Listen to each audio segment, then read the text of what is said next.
Good evening students. कल के class में हम प्रश्नावली 1.3 का 1 से लेके 5 क्वेश्चन तक कर चुके थे। आज उसी के क्रम में हमें अगला क्वेश्चन करना है, क्वेश्चन नंबर 6। क्वेश्चन नंबर 6 क्या कह रहा है? P अपॉन Q, मतलब कोई परिमेय संख्या दी गई हो, Q नॉट इक्वल टू 0। इसका मतलब ये हो गया कि कहीं भी अगर कोई संख्या दी गई है, वो अगर Q 0 के बराबर नहीं है तो ये संख्या हमारी एक परिमेय संख्या होगी। P अपॉन Q के रूप में परिमेय संख्याओं के अनेक उदाहरण लीजिए, मतलब P बाई Q के रूप में कोई भी संख्या लेनी है, उसका एक कोई उदाहरण लेना है जहां P और Q पूर्णांक है। P और Q कोई भी इंटीजर होता है जिनका एक के अतिरिक्त कोई अन्य उभयनिष्ठ गुणनखंड नहीं है और जिनका शांत प्रसार है। क्या आप कह सकते हैं या अनुमान लगा सकते हैं Q को कौन कौन सा गुण संतुष्ट करना चाहिए? शांत होने के लिए क्या इसमें होता है, Q को कौन कौन सा गुण संतुष्ट होना चाहिए? अब इसमें देखिए, इसका आंसर जैसे होना चाहिए, Q के लिए Q की घात 2 हो जाए, Q की घात 5 हो जाए,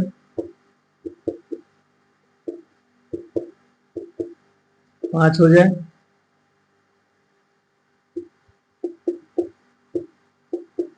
इस प्रकार से अगर Q की जगह पे कोई इंटीजर होगा, उसकी घात 2 हो या 5 हो, या इसमें से कोई दोनों हो, या Q की घात 2 या 5 दोनों होना चाहिए, दोनों हो। इसका मतलब इसका जो आंसर हम लिखेंगे, इसमें लिखेंगे Q की घात 2 या 5 या दोनों हो सकते हैं, दोनों हो सकते हैं।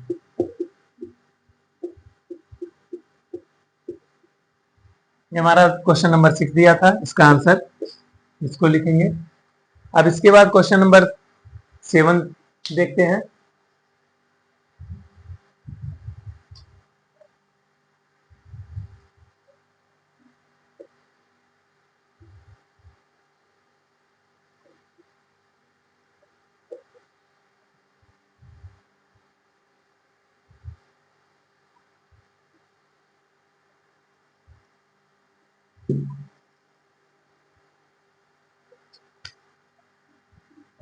क्वेश्चन नंबर 7 दिया गया है, ऐसी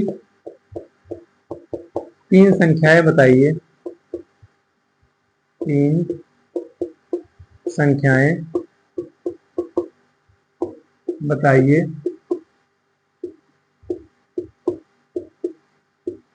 जिनके दशमलव प्रसार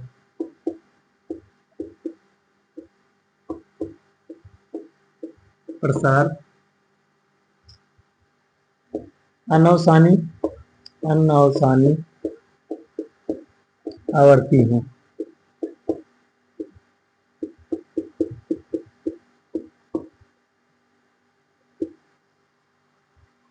इसमें बताना है कि ऐसी 3 संख्याएं बतानी है हमें जिसमें दशमलव प्रसार किया जाए तो अनवसानी आवर्ती, मतलब कोई भी दशमलव प्रसार इसका आए तो एक दूसरे नंबर के रिपीटिंग आना चाहिए, मतलब एक ऐसा नंबर हो जो एक दूसरे से रिपीट करता हुआ मिले।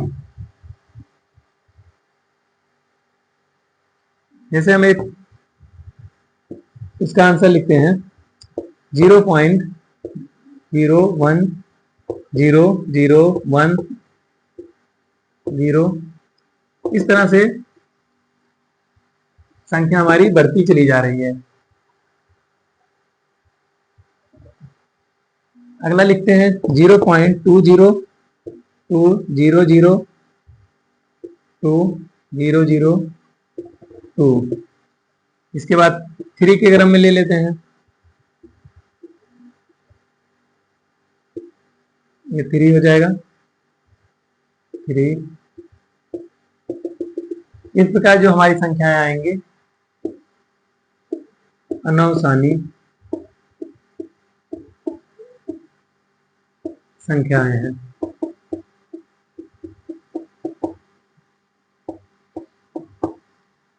और ये हो जाएगा नौसानी है। ये हमारा 7वां क्वेश्चन। इसके बाद 8वां क्वेश्चन क्या दिया गया है इसको देखते हैं। Question number 8।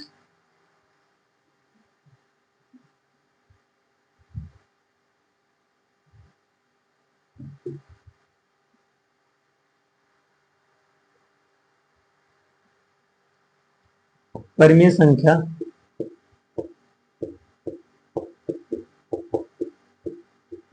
5/8 5/7 और 9/11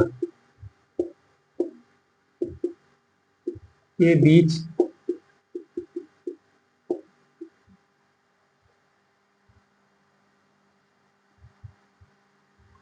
तीन अलग अलग परिमेय संख्याएं बताइए। तीन अलग अलग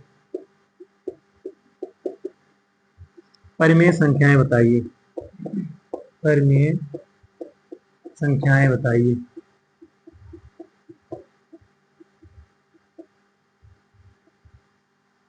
इसमें दो संख्या दी गई है, इसके बीच की परिमेय संख्या बतानी है। हमें इतना पता है कि कोई भी अगर दो संख्या दी गई है उसके बीच अनंत परिमेय संख्याएं होती हैं। तो पूछा गया है तीन संख्या पूछा गया है तो तीन को हम बताएंगे, और पूछा जाता तो और बताएंगे।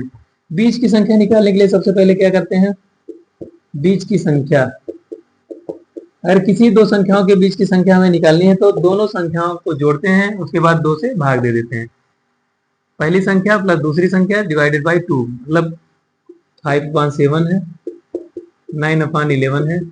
इसके बाद क्या करते हैं, 2 से काट देंगे। इसको हम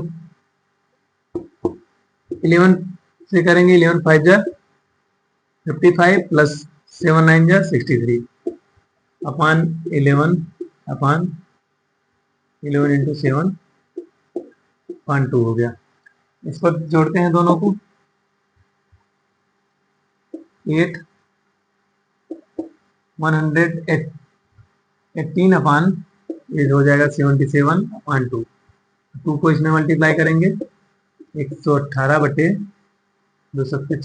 1 15 118/154। इसको हम काटेंगे अगर तो आ जाएगा 2 से। अगर काटते हैं 2 5 जा 10, 2 9 जा 18, 2 7 जा 15 और 2 7 जा 15। यह आ गया 59/77। इसको हम दशमलव में भी अगर चेंज करना चाहें तो काट के दशमलव में भी बदल सकते हैं, लेकिन इसमें नहीं कहा गया। परिमेय संख्या निकालनी है, परिमेय संख्या हम निकाल दे रहे हैं। अब अगली के लिए क्या करेंगे, इसको इसमें से किसी एक संख्या के साथ जोड़ के उसका आधा कर देंगे। फिर क्या करेंगे, तीसरी बार फिर किसी एक के साथ जोड़ के आधा कर देंगे। अगली संख्या के लिए अगली परिमेय संख्या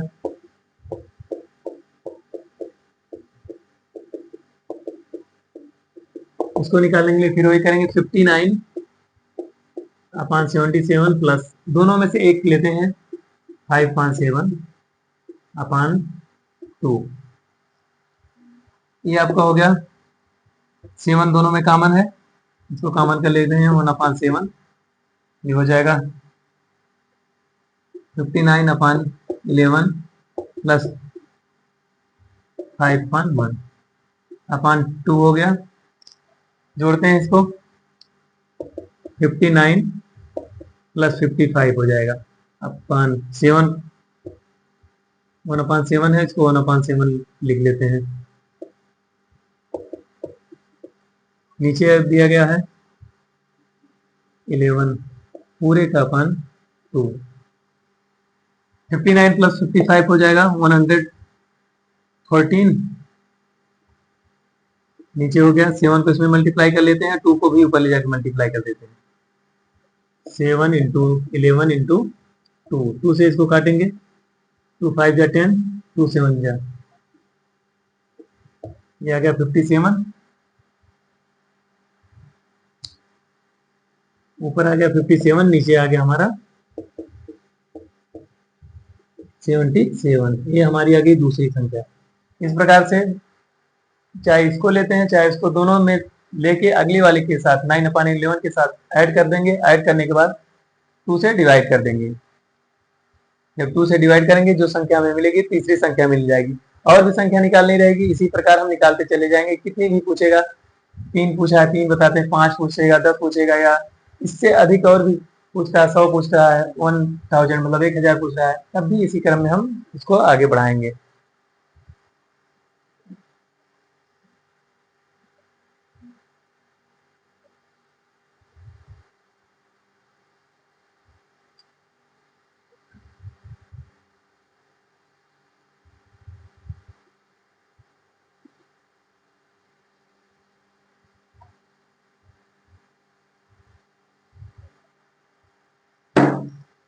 नेक्स्ट दिया है क्वेश्चन नंबर 8, निम्नलिखित संख्याओं में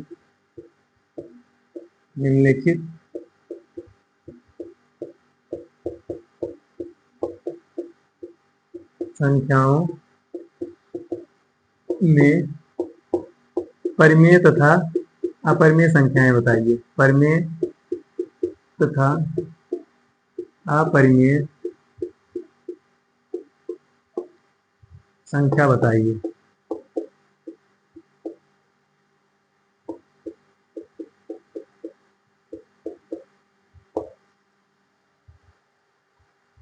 पहला दिया है √2 3।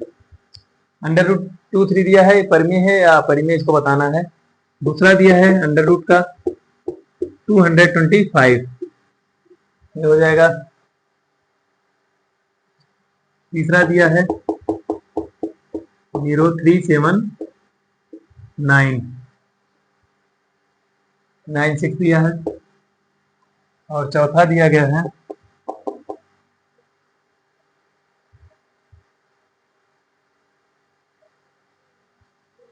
0.7478478।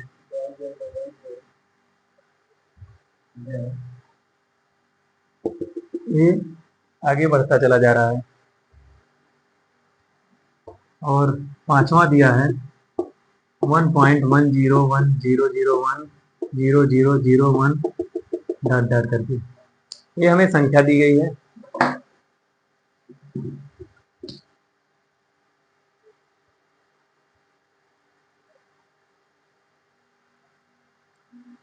यहाँ अगर संख्या दी गई है, पहले क्या करेंगे, परिमेय और अपरिमेय के लिए क्या होना चाहिए हमारा। परिमेय अगर दिया गया संख्या तो P/Q के रूप में संख्या होनी चाहिए, Q नॉट इक्वल टू 0। अब यहाँ पे कौन सी ऐसी संख्या है जो P/Q के रूप में आ रही है, उसको देखते हैं। अगर P/Q के रूप में आ रहा है तो परिमेय है, P/Q के रूप में नहीं आ रही संख्या तो अपरिमेय संख्या है। अब इसको हम डायरेक्ट तो बताएंगे नहीं, रूट अगर लगा है तो रूट को पहले सॉल्व करके देखेंगे। डेसिमल लगा है, डेसिमल वाले को पहले सॉल्व करेंगे, और यहाँ पे भी रूट लगा है, सॉल्व करेंगे। अगर ये रूट से बाहर निकल जा रही संख्या तो P/Q के रूप में हम लिख सकते हैं। अगर नहीं निकल के बाहर आ रही है तो जैसे है संख्या हम उसी को वैसे लिखेंगे। अगर रूट में ही रह जा रही संख्या तो रूट की संख्या हमारी अपरिमेय होती है। और डेसिमल में भी जो संख्या नहीं कट रही है, नॉन टर्मिनेटिंग वाली आ जाएंगी, वो हमारी अपरिमेय होंगी। जो संख्या डेसिमल लगी है लेकिन उसका P/Q के रूप में निरूपण हो जा रहा है तो संख्या हमारी परिमेय होगी। पहला क्या है, √23 दिया है अंडर रूट में।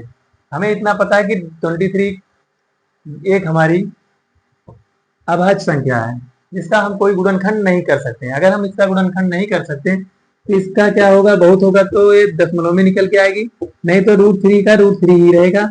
अगर रूट से बाहर संख्या नहीं निकल रही है तो ये संख्या हमारी कौन सी होगी, अपरिमेय संख्या।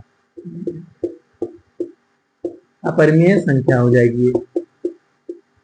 अब यहाँ देखिए 225, ये हमें पता है किसी का स्क्वायर होता है, 225 किसी का स्क्वायर होता है, तो ये अगर स्क्वायर है तो स्क्वायर रूट भी होगा। ये हमारा स्क्वायर रूट अगर निकालेंगे 3 इंटू 3, 5 इंटू 5, 3 3 जा 9, 9 5 जा 45, 45 5 जा 225। इसका गुणनखंड करने के बाद 3 इंटू 5 निकल के आया, 3 5 जा कितना हो गया 15। अब इसको हम 15/1 लिख सकते हैं। ये हो जाएगा ऊपर का P, नीचे का हो गया Q। ये कौन सी संख्या होगी हमारी, अगर P/Q के रूप में लिखनी है तो संख्या जो बन के आई हमारी परिमेय संख्या बनी है। ये संख्या हमारी निकल के आ गई परिमेय संख्या। परिमेय संख्या है ये। इसको देखते हैं, डेसिमल लगा है, इसके नीचे हम 0.3796, अगर आगे रिपीट नहीं कर रहा है तो इसका मतलब हम दशमलव के नीचे 1 लगाएंगे, बाकी के नीचे हम 0 लगा के इसको सॉल्व कर सकते हैं। यहाँ दशमलव है, दशमलव के नीचे 1, बाकी जितनी संख्या है उसके नीचे 0। ये जाएगा 3796 अपॉन 10,000। इसको हम P बाई Q लिख सकते हैं। यहाँ पे Q 0 है नहीं, क्योंकि एक संख्या दी गई है, एक इंटीजर है, तो हमारा हो गया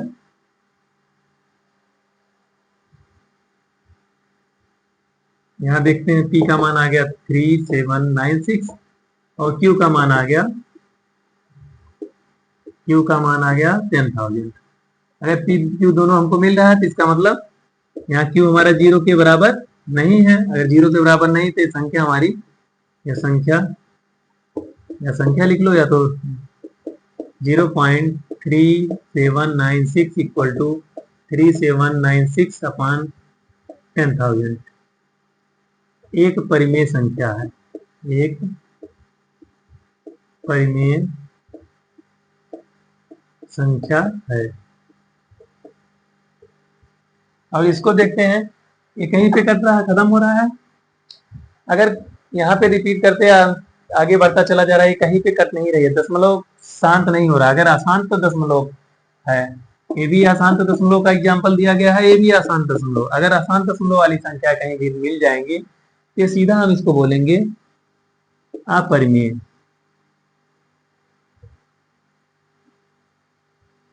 अपरिमेय इसको क्या कहेंगे, ये भी हमारी जो संख्या निकल के आई है ये भी अपरिमेय संख्या है।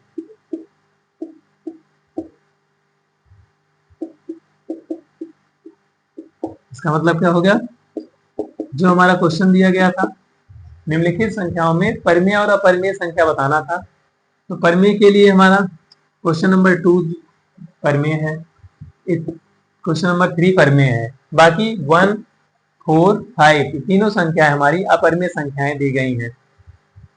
अगर P अपन Q वाला मान आ जा रहा है तो परिमेय हो गया, अगर नहीं आ रहा तो नहीं है। अगर रूट की संख्याएं हैं तब भी अपरिमेय संख्या होंगी, पाई दी गई है तब भी अपरिमेय होगा। नॉन टर्मिनेटिंग मतलब आसान दशमलव की संख्याएं हैं, वो भी हमारी अपरिमेय संख्याएं होती है। इस प्रकार से एक्सरसाइज 1.3 हमारा कंप्लीट होता है। आज के लिए बस इतना ही, बाकी आगे की क्लास के लिए हमारे चैनल को सब्सक्राइब कर लीजिए, आगे का वीडियो आपको मिलता रहेगा। तब तक के लिए धन्यवाद।